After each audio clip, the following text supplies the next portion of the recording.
பெங்களூரில் சின்னசாமி மைதானத்துக்கு வெளியே ஆர்சிபியோட ஐபிஎல் வெற்றி கொண்டாட்டத்துக்கு கூடிய கூட்ட நெரிசலில் 11 பேர் உயிரிழந்திருக்காங்க. 50க்கும் மேற்பட்டோர் படுகாயங்களோட சிகிச்சை பெற்று வர்றாங்க. இந்த நிலையில் விராட் கோலி தன்னோட இன்ஸ்டாகிராம் பதிவில் வார்த்தைகளை இழந்து நிற்கிறேன், முற்றிலும் மனமுடைந்து போனேன்னு குறிப்பிட்டிருக்காரு.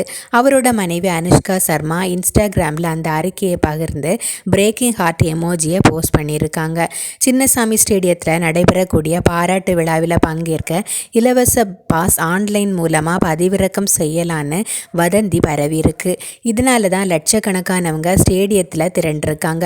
35,000 பேர் இருக்கக்கூடிய இடத்துக்கு 2 லட்சம் பேர் கூடியிருக்காங்க. இதுதான் இந்த டிசாஸ்டருக்கு காரணமாக அமைஞ்சிருக்கு. இந்த சம்பவத்துக்கு கமல் வெளியிட்டுள்ள அறிக்கையில் இந்த துயர சம்பவம் மிகவும் வேதனை அளிக்குது. இதில் உயிரிழந்தவர்களோட குடும்பத்தினருக்கு ஆறுதல் தெரிவிக்கிறேன். காயமடைந்தவர்கள் விரைவில் குணமடைய வேண்டும்னு சொல்லியிருக்காரு. அகமதாபாத்லேருந்து ஆர்சிபி வீரர்கள் இன்னைக்கு பெங்களூர் வந்தாங்க. அவங்கள கர்நாடகாவோட துணை முதல்வர் டி.கே. சிவகுமார் பூங்கொத்து கொடுத்து வரவேற்றார். அவர் கூட விராட் கோலி ஆர்சிபி கொடியோட புகைப்படத்தை எடுத்துக்கிட்டாரு. பெங்களூர் ஏர்போர்ட்டுக்கு வரும்போதே கையில் ஆர்சிபி கொடியை பிடிச்சிட்டு வந்தார் துணை முதல்வர்.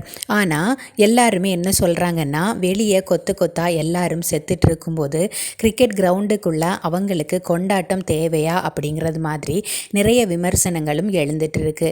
இதை பற்றி நீங்கள் என்ன நினைக்கிறீங்க அப்படிங்கிறத மறக்காமல் கமெண்டில் சொல்லுங்கள். பாய்.